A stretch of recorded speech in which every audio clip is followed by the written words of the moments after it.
The chandeliers blazed inside the royal dining hall, casting golden light across polished marble floors. Servants in crisp uniforms moved silently between long rows of guests, their trays laden with silver dishes of saffron rice, roasted lamb, and dates soaked in honey.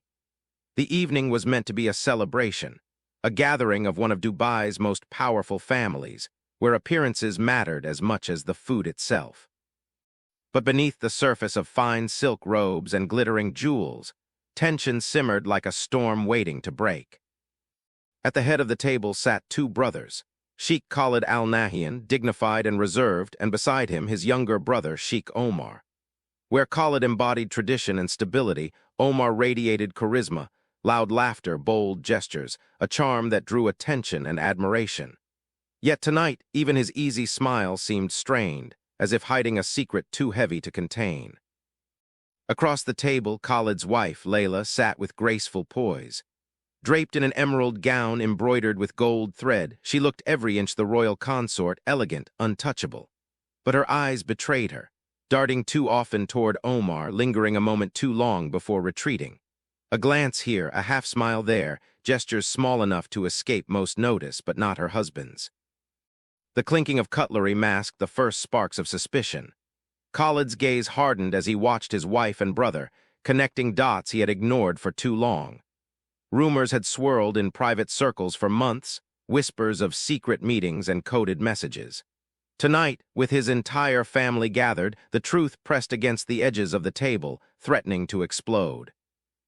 It began with a single remark. Khalid, his voice calm but cold, leaned slightly toward his brother. "You seem familiar with my wife, Omar, more than a brother should be." The hall fell silent. The air thickened as heads turned, servants froze mid-step, and the entire room seemed to hold its breath. Omar's laughter faltered. He set down his glass, his expression caught between arrogance and unease. "Brother, you insult me, you insult her. We share nothing but family." But his denial came too quickly, too forcefully, and in that instant the veil of secrecy shattered. Layla's hand trembled as she reached for her goblet. Her eyes darted to Omar, silently begging him to stay quiet. But the damage was done. The room had seen too much. The betrayal was no longer rumor. It was alive, exposed, bleeding into the very fabric of the royal dinner. Whispers rippled through the table like a contagion. A cousin shifted uncomfortably. An aunt lowered her gaze. Servants retreated to the walls to avoid the blast that was coming. Khalid's fury rose not in shouts, but in a terrible stillness, his face carved into stone. "You've dishonored me," he said finally, his voice low and deliberate. "Both of you." For a long, unbearable moment, no one moved. Then Omar leaned back in his chair, lips curling into a defiant smile. "I took what was always denied me. She chose me, Khalid, and there's nothing you can do to change that." The words landed like a blade. By the time the night ended, one life would be lost, and a royal family would never be the same. Long before she was draped in emerald silk and seated at the head of a royal table, Laila Al-Fahim was simply Laila, born in Sharjah to a respectable but modestly connected family. Her father was a businessman in the pearl trade, her mother a homemaker who devoted herself to raising 3 daughters. Laila, the middle child, grew up in a household where reputation was currency and obedience was survival. From an early age, she stood out for her beauty and quiet poise. Teachers described her as intelligent but cautious, a girl who measured her words before speaking. She excelled at literature and art, escaping into novels about women who lived daring, unbound lives, a stark contrast to her own carefully guarded world. Friends remembered her as loyal but distant, as if she carried a secret loneliness even in the midst of laughter. By the time she was 21, her family began arranging meetings with influential suitors. The match with Sheikh Khalid Al-Nahyan, elder son of a powerful Dubai lineage, was less about romance and more about consolidation of influence. For her parents, it was a dream. Their daughter elevated into a life of wealth and prestige, securing the family's status for generations. For Laila, it was a gilded bargain, security at the cost of freedom. The wedding was a grand affair, a spectacle of gold-threaded gowns, diamond-studded gifts, and a guest list filled with dignitaries. To the outside world, she appeared the perfect bride, graceful, compliant, glowing beside her powerful husband. But behind palace walls, life was more complicated. Khalid was not cruel, but he was distant. His duties consumed him: business councils, political meetings, international travel. At home, his affection was formal, his words practical, his gaze often elsewhere. He provided for her every material desire: cars, jewels, staff, but not the intimacy she quietly craved. Nights in the vast palace felt empty, her voice echoing against marble walls. In those early years, Laila tried to fill the void. She immersed herself in charity work, hosting fundraisers for children's hospitals, supporting women's education initiatives. The public admired her elegance and compassion, dubbing her the quiet jewel of the Al-Nahyan family. Yet even in photographs, her smile often carried a trace of sadness, something the tabloids called mystique, but her friends recognized as longing. It was during one of these family gatherings that she found herself drawn into Omar's orbit. Unlike his older brother, Omar was fiery, expressive, and reckless. Where Khalid offered silence, Omar offered words. Where Khalid was distant, Omar leaned close. He teased her, noticed details others ignored: the books she read, the way she hummed while sketching in her private salon. What began as casual banter grew into late-night conversations, shared glances across crowded rooms, and eventually, a dangerous intimacy. For Laila, it was not simply lust, it was validation. For the first time, someone made her feel seen, not as a symbol, not as a wife to a sheikh, but as a woman with desires, fears, and a voice worth hearing. The guilt was immediate, but the pull was stronger. Each secret meeting tightened the web she was caught in, until love and fear became indistinguishable. Her closest friend once described her as a bird in a golden cage, beautiful, admired, but never free. That cage grew smaller as rumors began to circulate, whispered among servants and extended relatives. Laila tried to silence her conscience, convincing herself she could balance loyalty and longing, duty and desire. But deep inside, she knew the truth. In a family like hers, secrets do not stay hidden forever. Laila's tragedy was not just in how her life ended, but in how it was lived, pulled between tradition and passion, honor and truth. She became the symbol of a woman trapped by circumstances far larger than herself, a pawn in a power struggle between brothers that would ultimately consume her. By the time the fateful dinner arrived, her fate was already sealed. The affair was no longer just about love, it had become a weapon. Sheikh Omar Al-Nahyan was born into privilege but never into peace. As the younger son of the Al-Nahyan household, he grew up in the shadow of his elder brother, Khalid. From childhood, their roles had been defined. Khalid, the heir, steady and serious, groomed for responsibility. Omar, the spare, free to play, laugh, and indulge, but always reminded of what he was not. Omar carried this weight like a stone in his chest. Teachers noted his sharp intelligence, but also his impatience with authority. He excelled in sports and debate, thriving on attention. While Khalid embodied discipline, Omar became the charmer, the boy who knew how to make people laugh, how to win loyalty through charisma. Friends often said he could talk the desert into giving rain. But underneath the easy grin lurked insecurity, the gnawing knowledge that he would never be first in line. As a teenager, Omar pushed boundaries. He was often seen racing luxury cars across Jumeirah Beach Road, throwing parties in penthouse suites, and surrounding himself with friends who adored his reckless energy. The family tolerated his indulgences, dismissing them as youthful rebellion. After all, Khalid's steadiness balanced Omar's flamboyance. But behind closed doors, the comparisons deepened his resentment. At university in London, Omar's duality sharpened. On one hand, he dazzled, fluent in English and French, dressed in tailored suits, his laugh echoing across private clubs. On the other, he developed habits that would haunt him: gambling, drinking, late-night affairs. More than once, Khalid had to quietly settle debts to protect the family's name. Omar despised the humiliation of being rescued, yet he relied on it, each bailout reinforcing his brother's superiority. Returning to Dubai, Omar slipped seamlessly into a role as the family's unofficial face of glamour. He hosted charity galas, cut ribbons at luxury openings, and appeared in glossy magazines with his signature smirk. To the public, he was magnetic, a modern sheikh who embodied confidence. But within palace walls, he was restless. He craved recognition not just as Khalid's younger brother, but as a man of equal worth, or greater. That craving sharpened into obsession when he noticed Laila. She was everything his brother seemed to ignore, intelligent, graceful, quietly yearning for connection. To Omar, she was more than forbidden fruit, she was proof. If he could take what Khalid valued most, he could finally tilt the balance of power. Omar pursued her with calculated charm. He lingered in conversations, praised her thoughts when Khalid dismissed them, and made her laugh when her husband left her in silence. He cloaked his pursuit in empathy, presenting himself as her confidant, her rescuer from loneliness. But beneath the tenderness lay ambition, the thrill of undermining his brother, of taking what should have been untouchable. Whispers about Omar's affairs had long followed him. He was known among his inner circle for fleeting romances, secret rendezvous with models, and scandalous rumors that never reached the press. Yet his entanglement with Laila was different. It was not only emotional but political, a betrayal that risked not just reputations but blood ties. Still, Omar believed he was untouchable. Wealth shielded him, charm excused him, and Khalid's restraint emboldened him.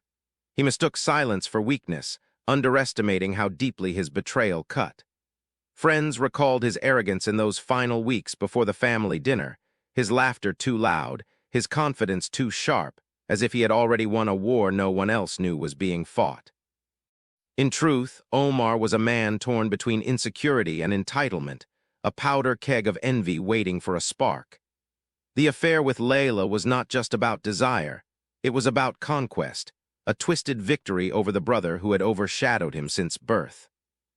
When Khalid confronted him at that fateful dinner, Omar did not back down because he could not. To admit guilt was to accept inferiority. Defiance was his only weapon, arrogance his armor. And in the end, it was that arrogance that sealed his fate, and Laila's. The romance between Omar Al-Nahyan and Laila did not ignite in one reckless blaze. It unfolded slowly, like a forbidden fire smoldering in shadows. At first, it was nothing more than stolen glances across the palace courtyard. Laila would pass Omar in the long marble corridors, their eyes meeting for a fraction of a second longer than propriety allowed. She told herself it meant nothing, that she was imagining his interest, but each encounter left her pulse racing. For Omar, every glance was a confirmation of what he already believed. She saw him not as the overlooked younger brother, but as a man worthy of her attention. The first words between them were harmless. A casual comment at a family gathering, a compliment on her taste in books, a playful remark when she dropped her scarf. Yet beneath the politeness, there was a charge, an unspoken recognition that both were treading dangerous ground. Soon, Omar found reasons to linger in her presence. He would visit Khalid's wing of the palace under the guise of family business, but his true purpose was always Laila. He asked questions about her charity work, encouraged her to share her sketches, listened intently when Khalid brushed her aside. For a woman starved of intimacy, his attention was intoxicating. Their first true moment of transgression came one afternoon in the palace gardens. Laila had been reading beneath a date palm, her scarf fluttering in the breeze. Omar approached, offered her a rose from the garden wall, and joked that even the flowers bent toward her beauty. She laughed, but when their hands touched, the laughter faltered. For a heartbeat, neither pulled away. That touch marked the beginning of something neither could undo. What followed was a dance of secrecy. They exchanged notes hidden in books and slipped into quiet corridors when the household slept. Servants whispered of hushed conversations behind closed doors, of shadows moving where none should be. At gatherings, they perfected the art of subtlety, eyes meeting briefly across rooms, smiles concealed in the rim of a goblet. For Laila, Omar offered what Khalid never had, validation. He noticed her. He admired her wit, her gentleness, her restless spirit. He told her she deserved more than silence and cold duty. His words painted a life where she was cherished, not merely displayed. It was a fantasy she wanted to believe, even as guilt clawed at her conscience. For Omar, the affair was more than passion. It was power. Every secret meeting felt like a victory over Khalid, a private declaration that he could take what belonged to his brother. Yet mixed with ambition was genuine desire. Laila stirred something in him that fleeting affairs never had. She made him feel chosen, needed, not merely a shadow of the elder son. Their moments together grew bolder.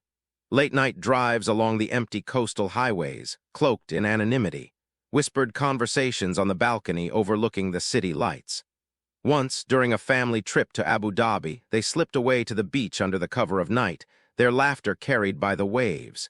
Each encounter deepened the bond, but also tightened the noose of danger. Whispers began to circulate. A servant claimed to have seen Omar leaving Layla's wing late at night. A cousin remarked on how often they exchanged glances. Rumors spread like desert wind, soft, almost invisible but unstoppable. Layla begged Omar to be more careful, her fear growing with each stolen hour, but Omar, blinded by arrogance, dismissed her worries. "No one will dare accuse us," he said, his voice laced with pride. Yet both knew the truth. Their secret was a ticking clock. In a family where honor was guarded more fiercely than wealth, exposure would mean ruin or worse. Still, they pressed on, unable to resist the magnetic pull between them. Their romance was never destined for longevity. It was a love born in shadows, fed by secrecy, destined to collapse under the weight of betrayal. And as the fateful dinner approached, the walls they thought protected them began to close in. By then, their affair was no longer a secret waiting to be discovered. It was a scandal waiting to erupt. The Al-Nahyan Palace dining hall had witnessed countless feasts, lavish spreads celebrating weddings, births, and political victories. But on this particular evening, the gilded chamber seemed heavier, the air charged with something unspoken. Long tables glistened under chandeliers, their surfaces crowded with silver platters, roasted lamb stuffed with rice, spiced hammer, golden baklava. Crystal goblets reflected the light, while servants moved in quiet rhythm, refilling plates and pouring wine imported from abroad for the younger guests.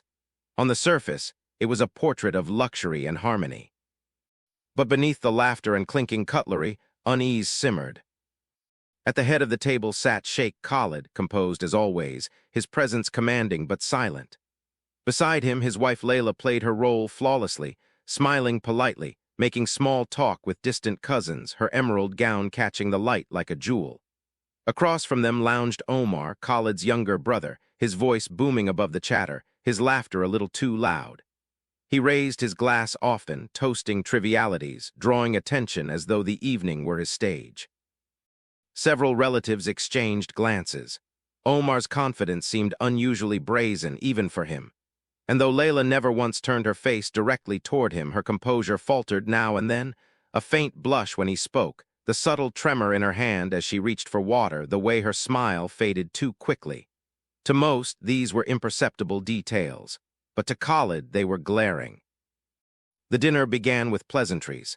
Conversations circled around business ventures, charity projects, and the upcoming wedding of a younger cousin. Yet beneath every word, an undercurrent of rivalry hummed between the two brothers. Khalid, deliberate and measured, Omar, flamboyant and provocative. Each sentence carried a double edge, each toast a hidden jab. Halfway through the meal, the tension crystallized. A cousin, emboldened by wine, joked about Omar's many admirers in the city. The table laughed, but Khalid did not. His eyes lingered on his wife, then on his brother, calculating, piecing together what whispers had already suggested. "What admirers?" Khalid asked, his tone calm but sharp. Omar smirked, leaning back in his chair.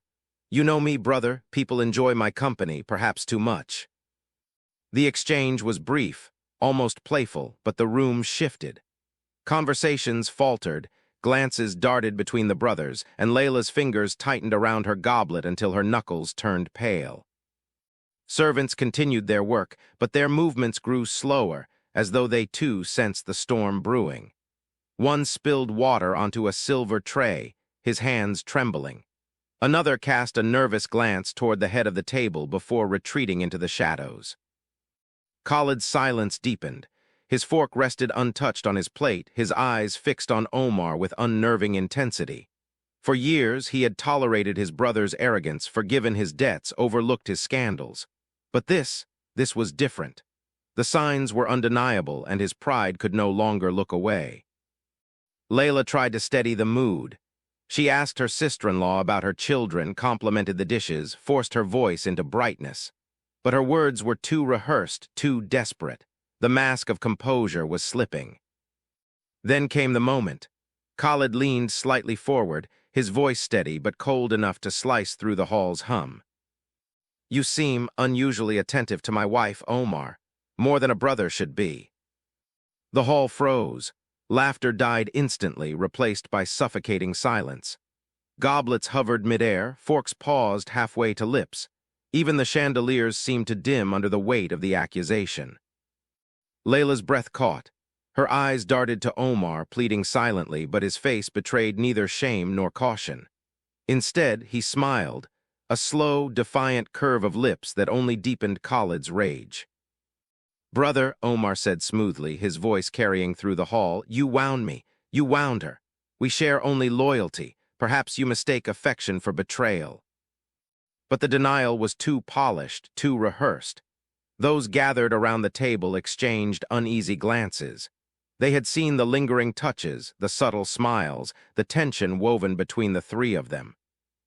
Whispers began at the far end of the table. A servant dropped a plate, the crash echoing like a gunshot.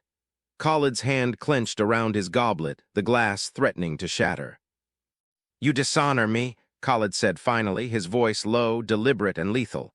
"Both of you." The words hung in the air like smoke. No one dared to speak.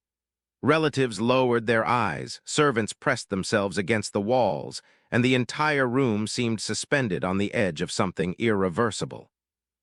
By the time the feast ended, the palace's golden hall was no longer a place of celebration.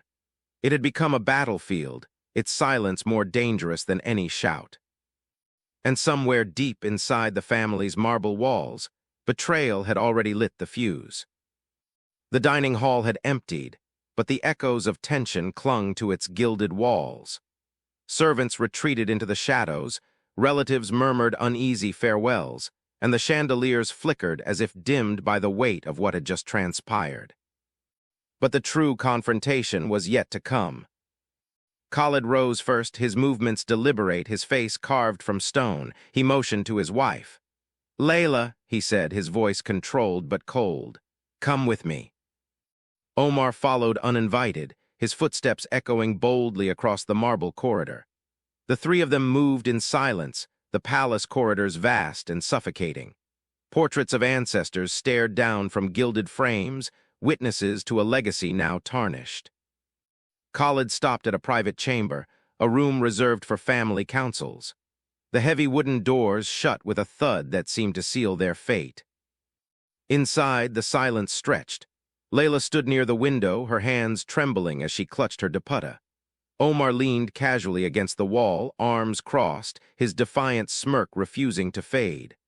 Khalid remained in the center, his posture rigid, his eyes locked on his brother. "Tell me the truth," Khalid said finally, his voice low but vibrating with restrained fury. "How long has this betrayal gone on?" Layla's lips parted, but no words came. Her throat tightened, her chest rising and falling as panic clawed at her. Omar, however, wasted no time.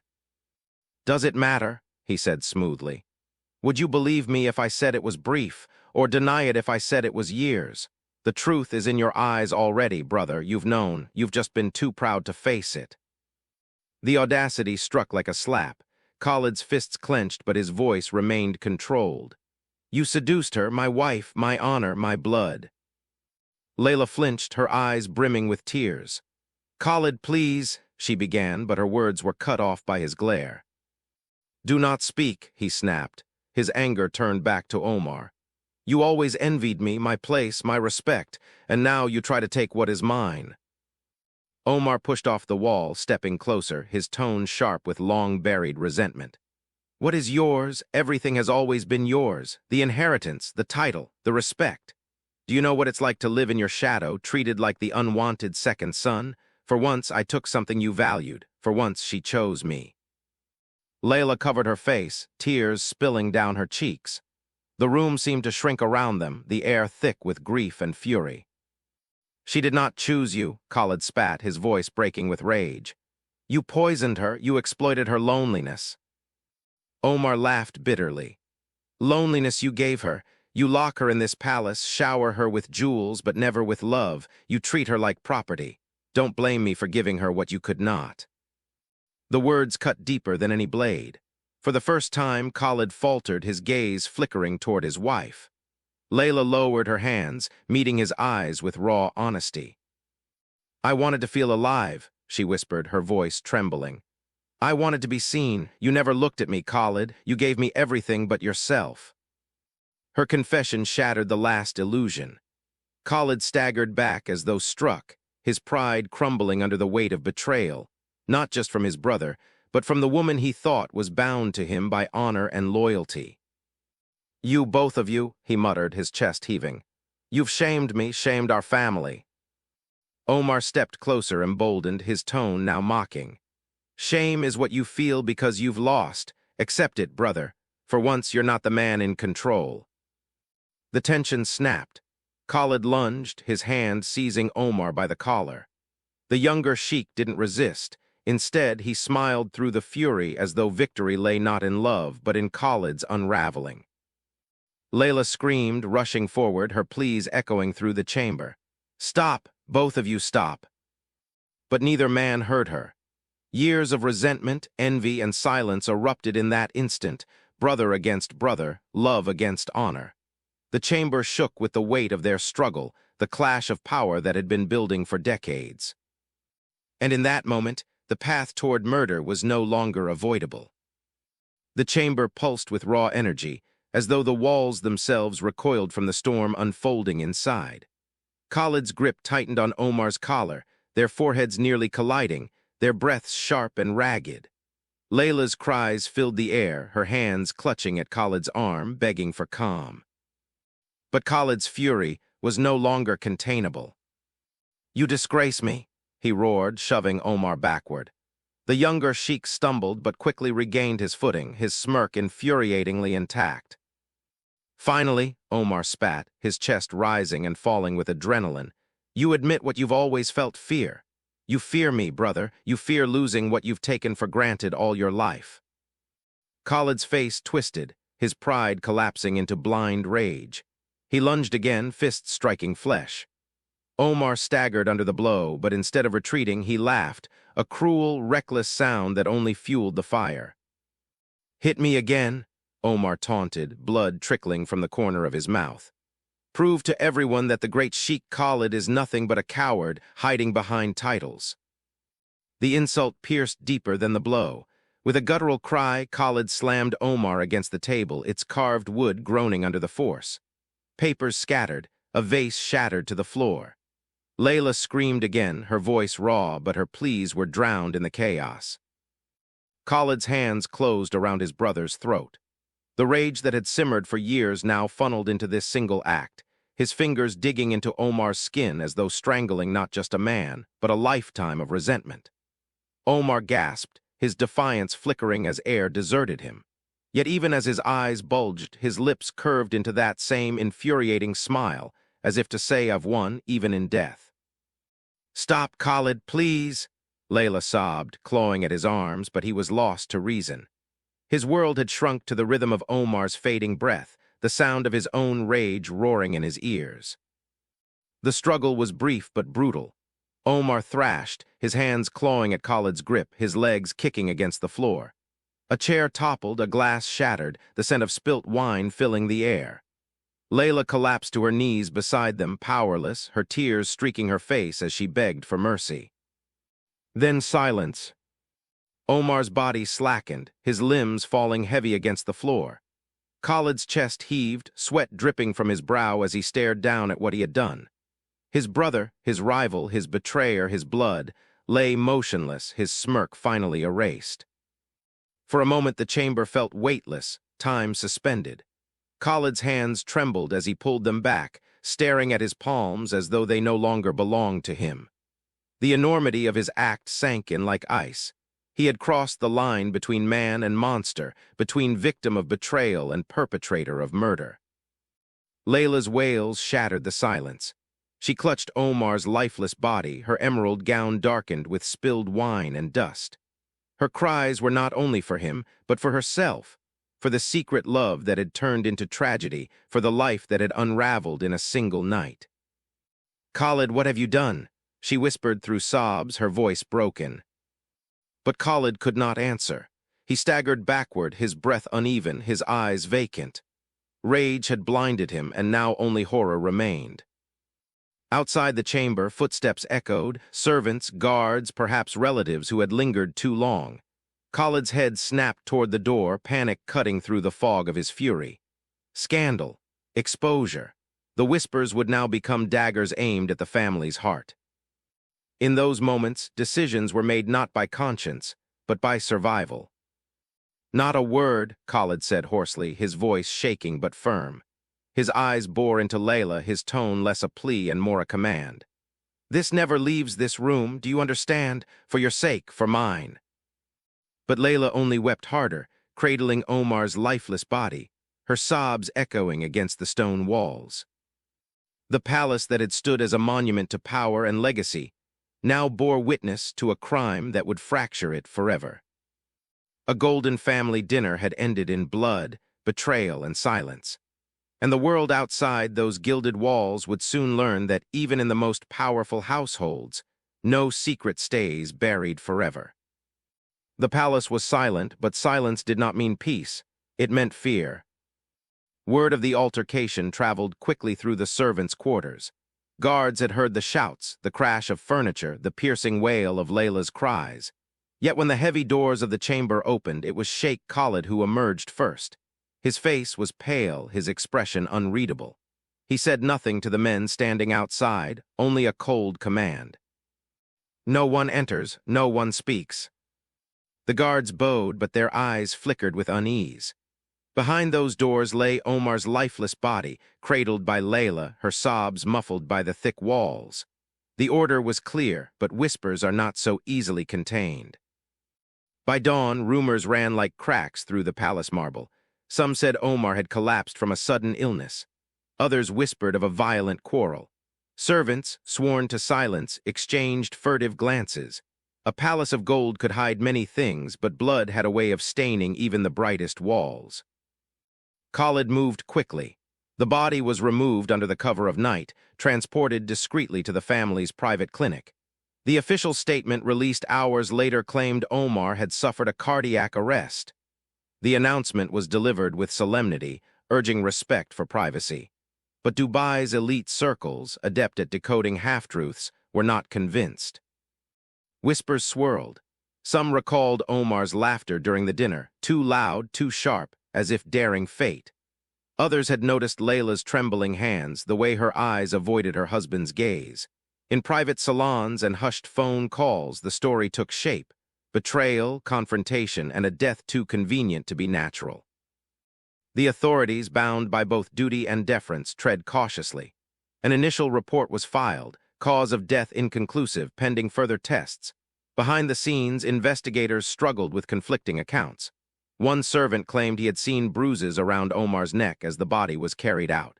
Another swore Laila had screamed for help, her voice echoing through the halls, yet each testimony came with risk. To accuse a sheikh was to risk exile, or worse.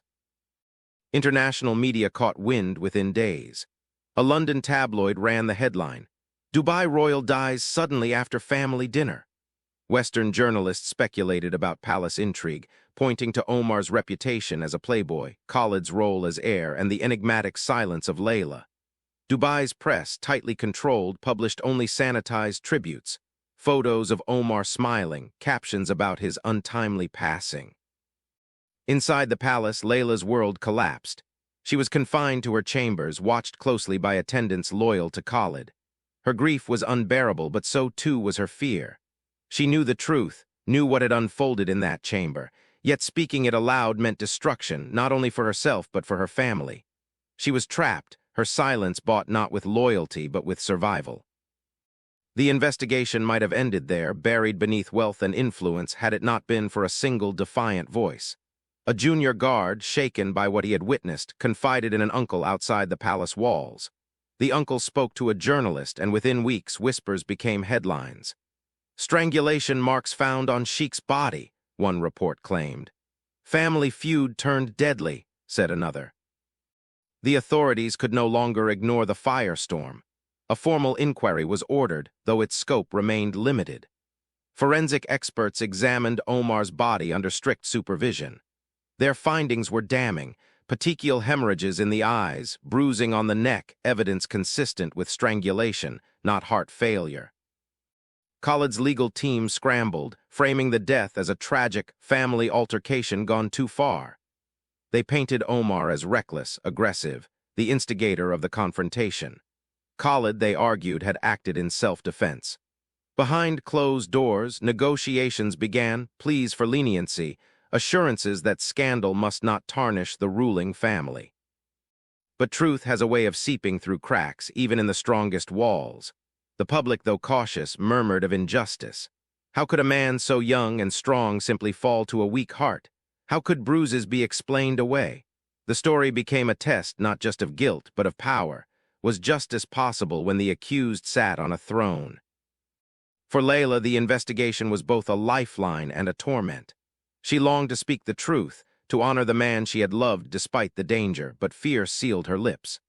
Her testimony, carefully rehearsed under watchful eyes, aligned with Khalid's. A sudden collapse, a desperate attempt to revive him. Yet her trembling voice betrayed her, convincing some that she hid more than she revealed. The palace, once a fortress of unity, now stood divided, its marble halls echoing with suspicion, its gilded facade shadowed by betrayal. The investigation might not topple the dynasty, but it had pierced its armor. For the first time, the world was watching. And beneath the weight of scrutiny, Khalid's crime could no longer be hidden in silence. The courtroom was unlike any ordinary tribunal. Held behind closed doors, away from cameras and journalists, it was less a hall of justice than a theater of control. The accused was not a common man, but Sheikh Omar Al-Nahyan, heir to a powerful dynasty. His crime was not just murder, it was betrayal of blood, an act that threatened to fracture the very image of the ruling family. The proceedings were shrouded in secrecy. Only a select group of judges, lawyers, and advisors were present. Even then, many knew their roles were ceremonial. The outcome would be dictated as much by politics as by law. The prosecution presented its case with restraint. The forensic report, though damning, was phrased cautiously. Evidence consistent with physical struggle, indications of manual pressure to the neck. Witness testimonies, guards, servants, and even Laila were sanitized, their details clipped to avoid explicit accusations. Still, the threads were impossible to ignore. One guard recounted hearing shouts, followed by the crash of furniture. A maid, her voice trembling, spoke of Laila's screams echoing through the corridors. The forensic expert confirmed bruising around Omar's neck, his findings aligning more with strangulation than natural causes.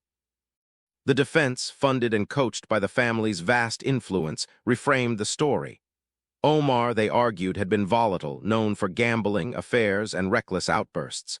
The dinner confrontation, they claimed, escalated into violence instigated by him. Khalid had acted in desperation, attempting to restrain his younger brother, never intending death. They called it a tragedy, not a crime. Laila's testimony was the most haunting. Draped in black, her eyes downcast, she spoke in rehearsed phrases. Omar had grown agitated, the brothers had argued, and in the chaos he had collapsed. But her voice trembled on certain words, her pauses too long. To those listening closely, her grief was not only for Omar's death, but for the truth she could not tell. In ordinary circumstances, the evidence might have secured a conviction for murder. But this was no ordinary case. Judges weighed not just facts, but consequences. A guilty verdict would stain the dynasty, destabilize alliances, invite international scandal. Too much was at stake for honesty to prevail. The ruling, delivered with solemnity, was a compromise. Sheikh Khalid was found guilty not of murder, but of manslaughter by excessive force. The sentence, a term of house arrest, combined with rehabilitative service to the state. In practice, it meant confinement within his own palatial estate, far from prison cells, far from accountability.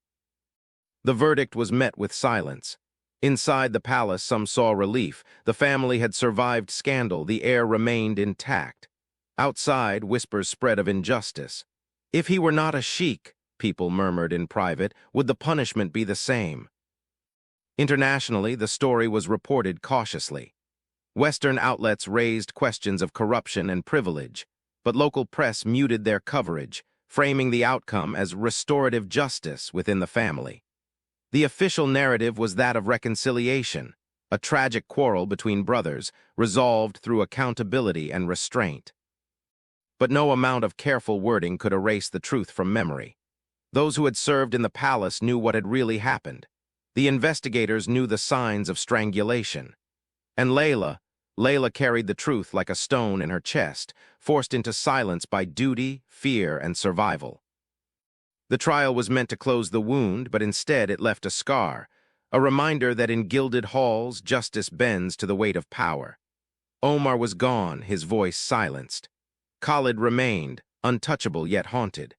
And Laila, the woman at the center of it all, was left with nothing but grief, guilt, and a secret she could never speak. The gavel struck, not as a sound of justice, but as an echo of compromise. In the end, the tragedy of the Al-Nahyan family was not just about a single night of violence. It was the culmination of years of silence, envy, and longing, threads woven so tightly that when they finally snapped, they tore apart everything around them. At the heart of the story was Laila, a woman trapped between tradition and desire. To the world, she was the picture of grace, an ornament in a palace of gold. But behind the veil of jewels and silks was a lonely soul yearning for connection. Her love for Omar was never just an affair. It was a desperate attempt to be seen, to feel alive in a life that often felt like a cage. For that longing, she paid the ultimate price, condemned to silence, her truth buried beneath honor and shame. Then there was Omar, the younger brother who lived his life as both shadow and fire. His charm dazzled, his defiance thrilled, but beneath it all was an aching need to prove himself. The affair with Laila was more than love. It was conquest, rebellion, revenge. In taking what belonged to Khalid, he believed he had won the war of recognition.